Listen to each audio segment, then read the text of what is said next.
আসসালামু আলাইকুম ভিউয়ার্স, চলে আসলাম আপনাদের মাঝে আরেকটি নিউ ভিডিও নিয়ে। আজকে আমি আপনাদের সাথে শেয়ার করব মজাদার দুটো রেসিপি।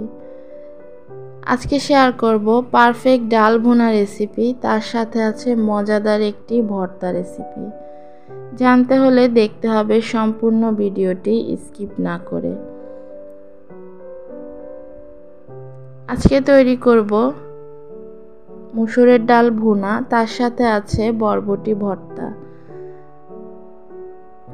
ডালের সাথে মজাদার এই ভর্তা রেসিপিটি হলে আর কিছুই লাগবে না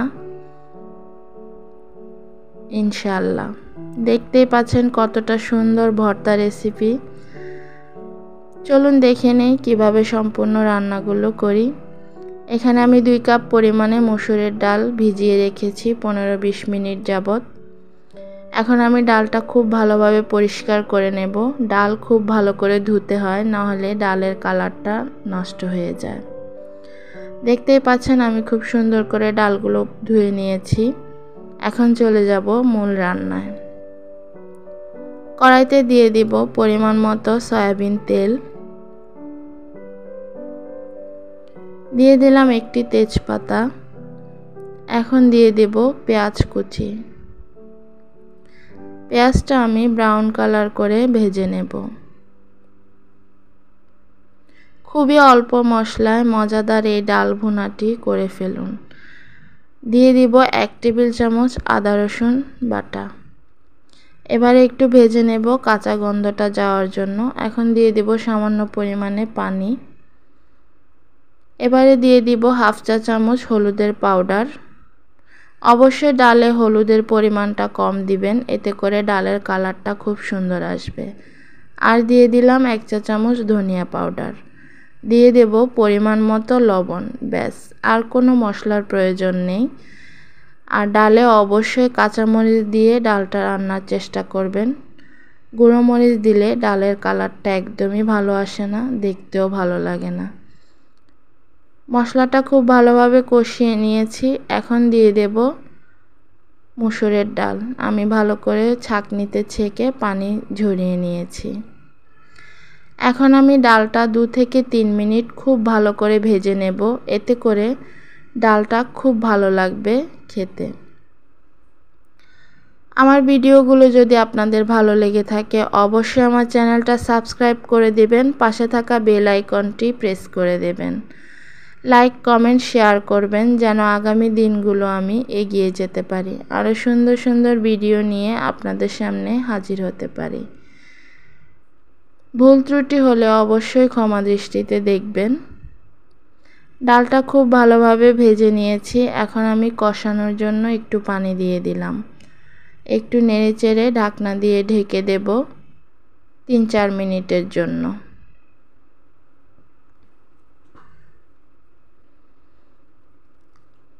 এই তো ভিউয়ার্স, চলে আসলাম।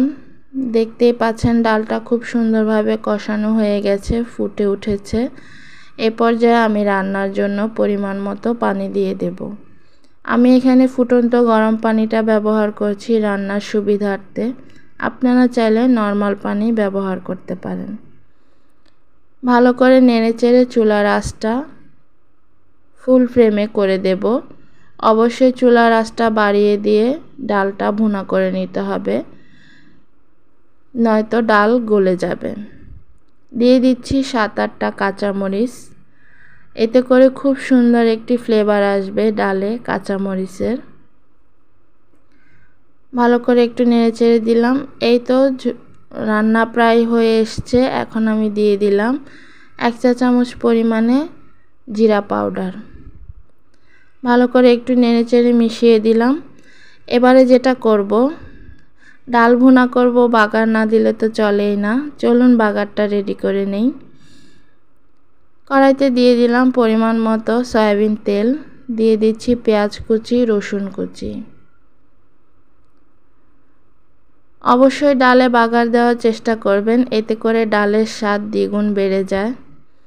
এখন দিয়ে দেব শুকনো মরিচ, জিরা, কালো জিরা। এবারে খুব সুন্দর করে বাগারটা তৈরি করে নেব।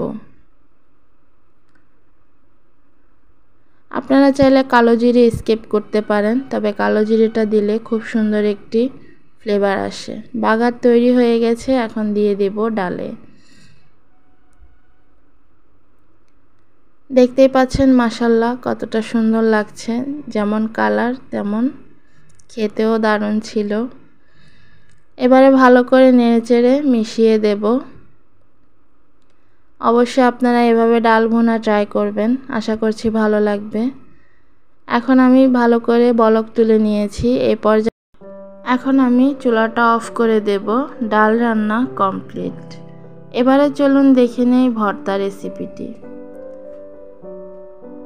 এখন আমি দিয়ে দিচ্ছি বরবটি, আমি এরকম সাইজ করে কেটে নিয়েছি। এবারে দিয়ে দেব আলু।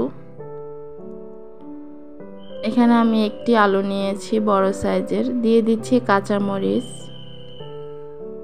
এখন দিয়ে দেব পরিমাণ মতো পানি সিদ্ধ করে নেওয়ার জন্য। এবারে দিয়ে দেব সামান্য পরিমাণে লবণ। একটু নেড়েচেড়ে মিশিয়ে দেব।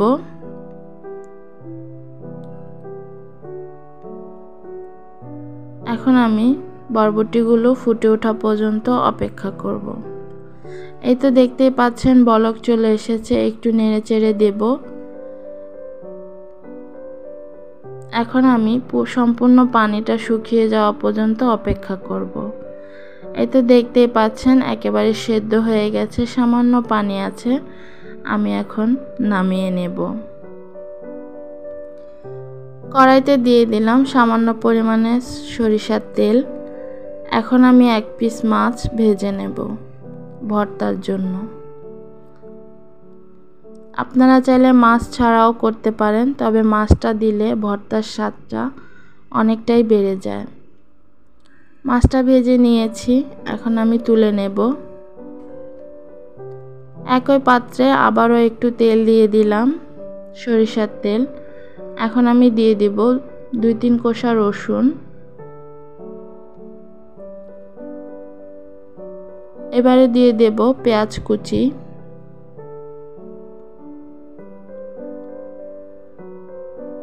এখন আমি পেঁয়াজ রসুনগুলো একটু ভেজে নেব। এই তো ভেজে নিলাম, এখন দিয়ে দিব সেদ্ধ করে রাখা বরবটি আলু। এবারে খুব ভালো করে একটু ভেজে নেব, যেন কোনো পানি না থাকে। যতটুকু পানি আছে পানিগুলো আমি শুকিয়ে নেব, এতে করে ভর্তাটা ভালো লাগবে। ভালো করে একটু নেড়েচেড়ে ভেজে নিতে হবে, যেন কোনো পানি না থাকে। এই তো ভাজা হয়ে গেছে, এখন আমি তুলে নেব। যেহেতু আমি সম্পূর্ণ ভর্তাটা পাটায় তৈরি করব, এখানে আমি পাটা পরিষ্কার করে নিয়েছি। এবারে আমি বরবটিগুলো দিয়ে দিলাম। এখন আমি বেটে নেব। এই তো ভিউয়ার্স, আমি বরবটিগুলো বেটে নিয়েছি। এবারে দিয়ে দেব ধনিয়া পাতা। অবশ্যই ভর্তায় ধনিয়া পাতা দেওয়ার চেষ্টা করবেন, এতে করে খুব সুন্দর একটি ফ্লেভার আসে। আমি যে মাছটা ভেজে রেখেছিলাম সেই মাছটা আমি খুব ভালো করে কাটা বেছে নিয়েছি। দিয়ে দিচ্ছি পরিমাণ মতো লবণ। লবণটা অবশ্যই বুঝে দেবেন, যেহেতু বরবটি সেদ্ধ করার সময় আমরা লবণ দিয়েছিলাম। এই তো বেটে নিলাম সবগুলো উপকরণ একসাথে। এখন আমি দিয়ে দিচ্ছি সরিষার তেল, এতে করে গরম ভাতের সাথে দারুণ লাগবে খেতে।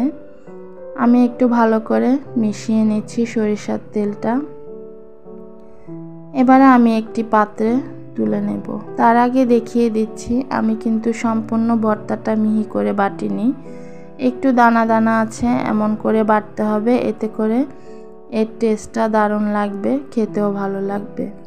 এই তো ভর্তা তৈরি হয়ে গেছে, দেখতেই পাচ্ছেন মাশাআল্লাহ দেখতে যতটা সুন্দর হয়েছে, খেতেও দারুণ ছিল।